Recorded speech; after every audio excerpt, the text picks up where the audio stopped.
మన జీవితానికి మనమే సమాధి కట్టుకోవడం ఎలా అంటే తెలుసా? మనల్ని మనమే సెల్ఫ్ హర్టింగ్ చేసుకోవడం వల్ల. ఎవరూ ఎవరిని ఒక్క మాట అనకుండా సత్యవంతుల్లాగా బ్రతకడం అనేది ఈ రోజుల్లో జరగని పని. ప్రతి ఒక్కరూ ఇంకొకరిని ఏదో ఒక విషయం మీద తిట్టుకుంటూనే ఉంటారు. అయితే ఈ సెల్ఫ్ హర్టింగ్ పీపుల్ విషయంలో ఇలా తిట్టుకోవడం అనేది దాదాపు ఒక హత్య చేసిన దాంతో సమానం అన్నట్టుగా భావిస్తారు. ఇంత సెన్సిటివ్గా ఉన్న వాళ్ళని ఎవరైనా ఒక్క మాట కోపంలో అన్నారంటే అది మనసుకి భారంగా తీసుకొని వేరే ఇంకా ఏ పనిలో ఏకాగ్రత లేకుండా ఈ ఒక్క విషయాన్నే తలుచుకుంటూ ఏడుస్తూ కూర్చుంటారు. కోపంలో ఒక మాట అన్న వ్యక్తి అనేసి వెళ్ళిపోతాడు. వాడింక దాని గురించి ఆలోచించడు. కానీ వీళ్ళు మాత్రం 1కి 10 సార్లు అదే విషయం మీద ఓవర్ థింకింగ్ చేస్తూ మానసిక ప్రశాంతతని దూరం చేసుకుంటారు.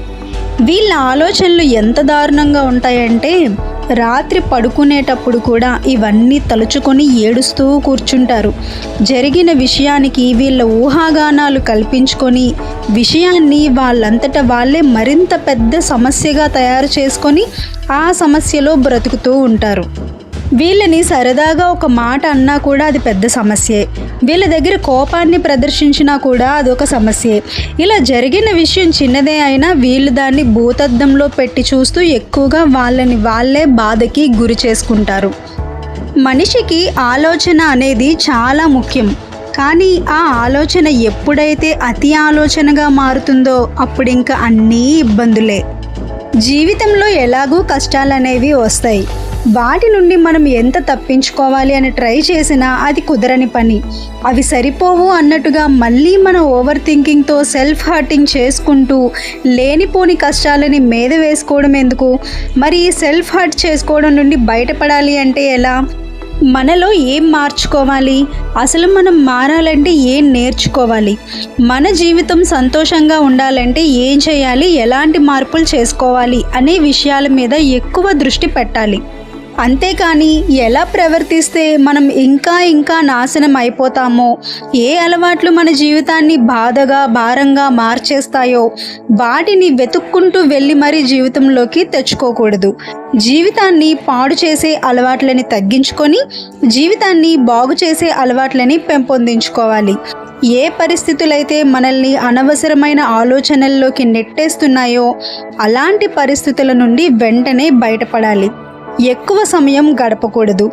ఏది మంచి ఏది చెడు అనే జ్ఞానం మనకి ఉంది కాబట్టి ఇది కష్టం అని తెలియగానే దాన్ని అవాయిడ్ చేయాలని చూడాలి. కానీ దాన్ని జూమ్ చేసి ఓవర్ థింకింగ్లో పడద్దు.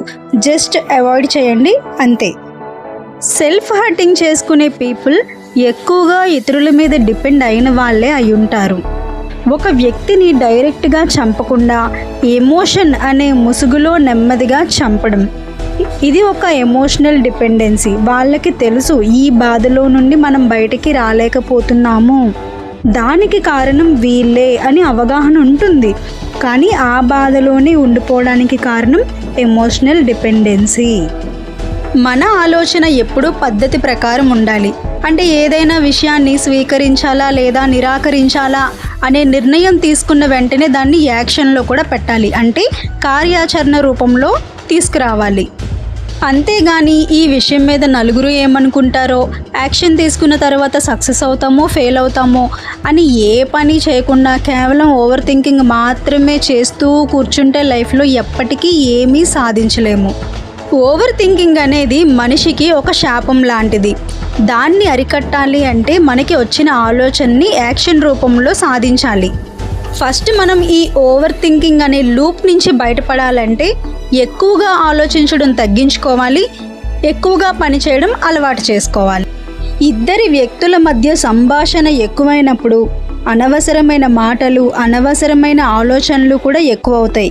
క్రమంగా ఆ సంభాషణ వాదనకి దారితీస్తుంది. నువ్వు గొప్ప అంటే నేను గొప్ప, నువ్వు రైటా అంటే నేను రైటా, నువ్వే తప్పు చేసావంటే కాదు నువ్వే తప్పు చేసావు. ఈ అనవసరమైన వాదనల నుంచి, ఈ అనవసరమైన ఆలోచనల నుంచి బయటపడాలంటే వెంటనే మనం ఆ పరిస్థితుల నుంచి బయటపడాలి. ఎన్విరాన్మెంట్ చేంజ్ అవ్వాలి. ఎక్కడైతే మనకి ఎక్కువగా అనవసరమైన ఆలోచనలు వస్తున్నాయో ఆ మనుషులకి కొంత సమయం వరకు దూరంగా ఉండి ఎన్విరాన్మెంట్ని చేంజ్ చేసుకోవడం అలవాటు చేసుకోవాలి. మనల్ని బాధకి గురి చేసే పరిస్థితుల మధ్య ఎక్కువసేపు సమయం గడపకూడదు. సెల్ఫ్ హర్టింగ్ అనేది మనకి మనమే విధించుకునే ఒక నరకం లాంటిది.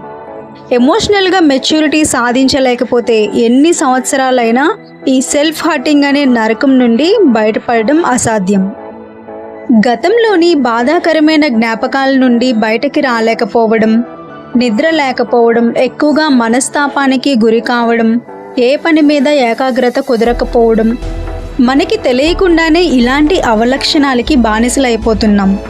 ఇలాంటి భావన నుండి బయటపడాలి అంటే పరిస్థితుల్ని అంచనా వేయడం నేర్చుకోవాలి, వ్యక్తుల్ని అంచనా వేయడం నేర్చుకోవాలి, సెన్సిటివ్గా ఉండకూడదు, ఒక స్ట్రాంగ్ మైండ్ సెట్ని కలిగి ఉండాలి.